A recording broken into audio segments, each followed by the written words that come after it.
इस वीडियो में हम लोग दो चर वाले रैखिक समीकरण युग्म के बारे में पढ़ेंगे, लेकिन उसके पूर्व यह जानेंगे कि दो चर वाला रैखिक समीकरण होता क्या है। वह समीकरण जो ax + by + c = 0 के रूप का हो, जहाँ a, b और c वास्तविक संख्याएं हैं और a और b दोनों शून्य नहीं हैं, दो चरों x और y में एक रैखिक समीकरण कहलाता है। इस प्रकार के जब दो चर वाले रैखिक समीकरण एक साथ रखे जाते हैं तब हमें दो चर वाले रैखिक समीकरण युग्म प्राप्त होते हैं। इसका एक उदाहरण आपके स्क्रीन पर दिखाई दे रहा है। 2x + 3y + 10 = 0, 3x + 4y - 20 = 0 दो चर वाला रैखिक समीकरण युग्म का एक उदाहरण है। दो चर वाले एक रैखिक समीकरण का ज्यामितीय निरूपण एक सरल रेखा होता है, अर्थात दो चर वाले एक रैखिक समीकरण के प्राप्त हलों के आधार पर यदि इसका एक ग्राफीय निरूपण किया जाए तब हमें एक सरल रेखा प्राप्त होती है। इस प्रकार यदि दो चर वाले रैखिक समीकरण युग्म के समीकरणों का ग्राफीय निरूपण किया जाए तब क्या प्राप्त होगी? स्वाभाविक रूप से दो सरल रेखाएं प्राप्त होंगी, क्योंकि यहाँ पर दो चर वाले रैखिक समीकरण कितने हैं? दो हैं। अब हम लोग दो चर वाले रैखिक समीकरण युग्म के व्यापक रूप के बारे में जानेंगे।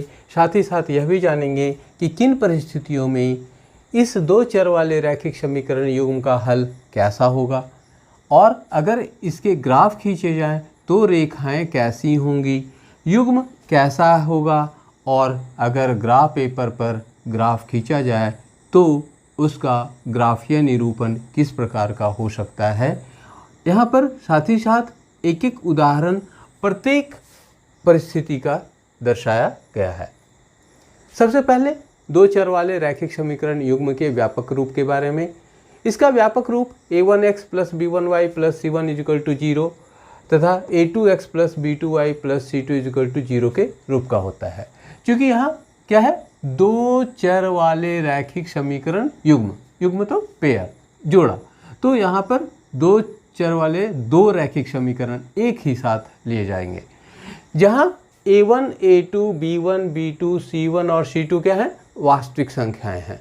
जब परिमेय संख्याओं के समूह में अपरिमेय संख्याओं के समूह को मिला दिया जाता है तो वास्तविक संख्याओं का समूह प्राप्त होता है। और साथ ही साथ क्या होना चाहिए?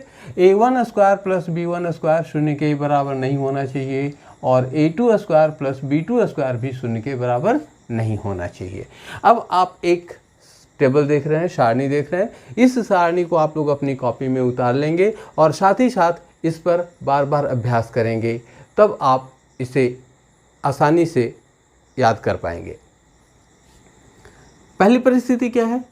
a1/a2 is not equal to b1/b2, अर्थात a1/a2 नहीं बराबर है b1/b2 के। ऐसी स्थिति में हल कैसा होगा? अद्वितीय, मतलब केवल एक हल प्राप्त होगा। केवल एक हल का मतलब x का एक मान और y का भी एक ही मान। अगर ग्राफ पर इसकी रेखाएं खींची जाएं तो रेखाएं कैसी होंगी?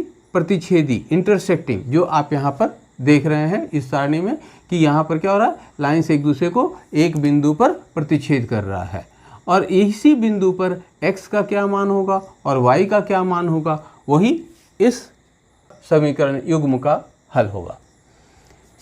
एक उदाहरण के लिए x - 2y = 0, 3x + 4y - 20 = 0। अगर a1/a2 की बात करें तो यहाँ कितना हो जाएगा? 1/3, और b1/b2 की बात करें तो कितना हो जाएगा? -2/4, अर्थात -1/2। आप स्पष्ट देख रहे हैं कि a1/a2 is not equal to b1/b2। दूसरी परिस्थिति, सेकेंड कंडीशन क्या है? a1/a2 is equal to b1/b2 is not equal to c1/c2। यहाँ ध्यान रखना है, a1/a2 इक्वल टू b1/b2 के है, लेकिन नहीं बराबर है c1/c2 के। ऐसी परिस्थिति में कोई हल नहीं प्राप्त होगा, नो सॉल्यूशन, कोई हल प्राप्त नहीं होगा। अगर हम लोग ऐसी स्थिति में दो चर वाले रैखिक समीकरण युग्म का क्या करें? ग्राफीय निरूपण करें, तब रेखाएं कैसी होंगी? समांतर होंगी, और चूंकि कोई हल नहीं निकला इसलिए युग्म क्या हो गया? असंगत हो गया। एक उदाहरण, x + 2y - 4 = 0, 2x + 4y - 12 = 0। a1/a2 का मान देखिए, यहाँ a1 का मान 1 है और a2 का मान 2 है, इसलिए a1/a2 कितना हो गया? 1/2। b1/b2 कितना हो गया? 2/4, मतलब काट करके फिर 1/2। C1/C2 कितना हो गया -4/-12 अर्थात 1/3। तो क्या पा रहे हैं कि A1/A2 equal to B1/B2 not equal to C1/C2। और ग्राफ पर जब हम लोग इसको रेखाओं के रूप में दर्शाएंगे तो रेखाएं कैसी होंगी, समांतर हो जाएंगी। तीसरे परिस्थिति को देख रहे हैं, दूसरे कंडीशन को, तो क्या है A1/A2 is equal to B1/B2 is equal to C1/C2 अर्थात A1/A2 बराबर है B1/B2 के बराबर है C1/C2 के। ऐसे स्थिति में हल कैसा होगा, अपरिमित रूप से अनेक हल होंगे, ठीक है, इनफाइनाइट मेनी सॉल्यूशंस। और रेखाएं कैसी होंगी, समपाती होंगी। जब हम लोग इसका ग्राफीय निरूपण करेंगे तो आप देख रहे हैं यहाँ पर 2 तीर का निशान, इधर भी 2 तीर का निशान। ये 2 तीर का निशान क्या दिखा रहा है कि ये दोनों रेखाएं एक दूसरे के ऊपर आ जाएंगी। क्योंकि हल तो है, बहुत ज़्यादा हल है, लेकिन हल तो है, इसीलिए युग्म क्या ऐसा हो जाएगा, संगत हो जाएगा। इसका एक उदाहरण 2x + 3y - 9 = 0, 4x + 6y - 18 = 0। अब देखिए A1/A2 का मान कितना, 2/4 ना, मतलब 1/2। B1/B2 का मान कितना 3/6 अर्थात 1/2। C1/C2 का मान कितना -9 - 18 मतलब फिर 1/2। प्रत्येक परिस्थिति में क्या देख रहे हैं, A1/A2 भी 1/2, B1/B2 भी 1/2, C1/C2 भी 1/2 अर्थात क्या हो गया A1/A2 is equal to B1/B2 is equal to C1/C2। इस सारणी का उपयोग हम लोग आगे के प्रश्नों को हल करने में करेंगे। प्रश्नावली 3.2 क्वेश्चन नंबर 2। इस प्रश्न में क्या करना है, दिए गए 2 चर वाले रैखिक समीकरण युग्मों के आधार पर हम लोगों को अनुपातों A1/A2, B1/B2 तथा C1/C2 का मान ज्ञात करना है। और साथ ही साथ यह देखना है कि इससे जो प्राप्त रेखाएं होंगी वह कैसी होंगी, एक बिंदु पर प्रतिच्छेद कर रही हैं अथवा समांतर हैं अथवा समपाती हैं। इसके लिए हम लोग क्या करेंगे, आपको एक टेबल बताया था, उसी टेबल के आधार पर हम लोग काम करेंगे। सबसे पहले दिए गए 2 चर वाले रैखिक समीकरण युग्मों को उसके व्यापक रूप से मिलाते हैं अर्थात तुलना करते हैं और तब हम लोग A1, A2, B1, B2 और C1, C2 का मान ज्ञात करके और तब अनुपातों को ज्ञात करते हैं। आप देख पा रहे हैं A1 कितना 5, A2 कितना 7, B1 कितना -4, B2 कितना 6, C1 कितना 8, C2 कितना -9। इसलिए A1/A2 बराबर 5/7, B1/B2 बराबर -4/6, 2 से कैंसल 2/3, सो इट इज़ -2/3 इसलिए -2/3 हो गया। C1/C2 कितना हो गया 8/-9, इसलिए आप क्या पाए A1/A2 नहीं बराबर है B1/B2 के, इसलिए रेखाएं कैसे होंगी, एक बिंदु पर प्रतिच्छेद करेंगी, इसलिए रेखाएं एक बिंदु पर प्रतिच्छेद करेंगी।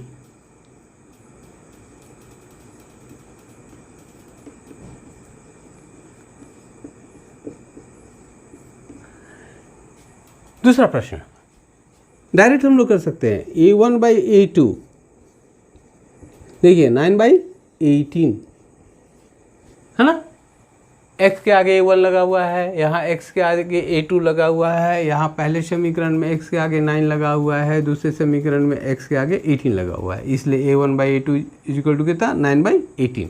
इसी तरीके y के साथ कंपेयर कीजिए तो B1/B2 कितना 3/6।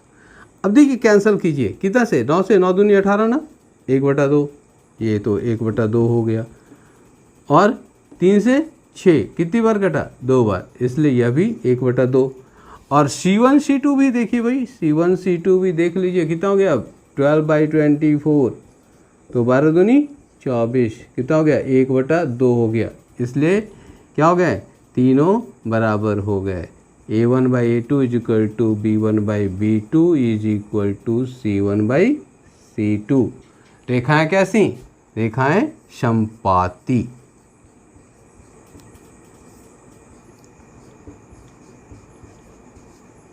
होंगी और यहाँ पर अपरिमित रूप से अनेक हल होंगे, है ना। और अगर आपसे पूछा जाए कि युग्म संगत है या असंगत है, तब क्या करेंगे, युग्म कैसा है, संगत है। चलिए क्वेश्चन नंबर 3 की ओर बढ़ रहे हैं। A1/A2 हम लोगों ने इसके साथ तुलना किया ना, x का गुणांक A1 है, यहाँ पर x का गुणांक A2 है, यहाँ पर x का गुणांक 6 है, यहाँ पर x का गुणांक 2 है। तो ये क्या हो गया, A1/A2 कितना, 6/2, 2 से काट दो कितना 3, आ गया कितना 3। B1/B2 तुलना करने के बाद -3/-1, माइनस माइनस कैंसर, 3/1 मतलब 3। C1/C2 कितना 10/9, कैंसिल होगा क्या, नहीं कैंसिल होगा। तो क्या पा रहे हैं, इसलिए क्या पा रहे हैं, A1/A2 equal to B1/B2 not equal to C1/C2। इसलिए रेखाएं कैसी होंगी, समांतर होंगी, समांतर होंगी।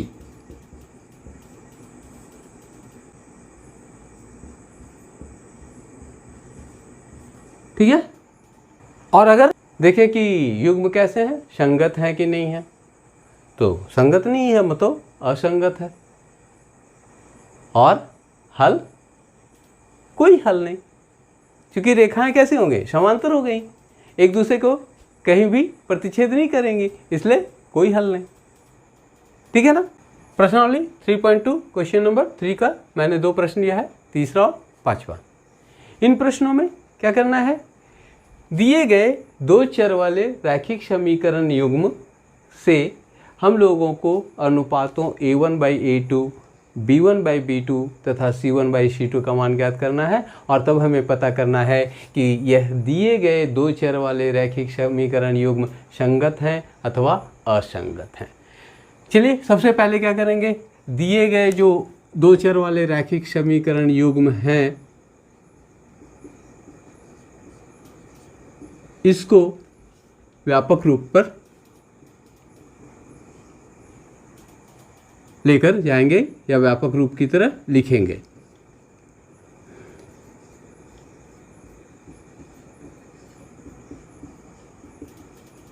इसलिए A1/A2 बराबर 3/2/9, मतलब 3/2 गुना भाग को गुना में परिवर्तित करना है, और उसके बाद 9 का व्युत्क्रम 1/9, 3 से कट गया 3, क्या हो गया 1/6। B1/B2 5/3/-10 बराबर कितना 5/3 गुना -1/10, 5 से कट गया 2 -1/6। क्या हुआ, A1/A2 बराबर है B1/B2 के, नहीं बराबर है, क्यों, क्योंकि एक हो गया 1/6, दूसरा हो गया -1/6। तो इसलिए क्या मिला, इसलिए A1/A2 नहीं बराबर है B1/B2 के। इसलिए युग्म क्या हो गए, संगत कि असंगत, आपने टेबल से तो देखा होगा, युग्म संगत है। प्रश्न क्या 5 की बात कर रहे हैं। A1/A2 कितना होगा, A1/A2 इज इक्वल टू 4/3/2, है ना। ये कितना हो गया 4/3 इंटू 1/2, 2 से कट गया 4, 2/3, ठीक है। B1/B2 कितना हो गया,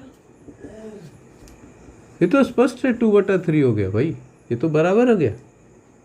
C1/C2 भी देख लीजिए ना, जब दोनों बराबर हो जाए, A1/A2 बराबर हो जाए B1/B2 के, तो C1/C2 भी जरूर देख लीजिएगा। तो C1/C2 कितना हो गया? अब देखो -8/-12 होगा। क्यों? क्योंकि सबसे पहले हम लोग इसको क्या करेंगे, व्यापक रूप में लेकर जाएंगे। कितना हो गया? 4 से कटेगा, 4 2 जा 8, मतलब 4 से काटा, 4 दूनी 8, 4 तिया 12, क्या आया 2/3। क्या प्राप्त हो गया? प्राप्त हुआ A1/A2 बराबर है B1/B2 के बराबर है C1/C2 के। इससे क्या मिला? यह रैखिक समीकरण युग्म कैसे हो गए? संगत हो गए। क्यों? क्यों संगत हुए? क्योंकि अपरिमित रूप से अनेक हल प्राप्त हो रहा है ना। हल जैसे ही प्राप्त होंगे तो युग्म संगत होगा, और हल नहीं प्राप्त होगा तो युग्म क्या होगा? असंगत होगा। बच्चों, आपको मेरा यह वीडियो कैसा लगा ज़रूर कमेंट करें। अब मिलेंगे अगले वीडियो में। धन्यवाद।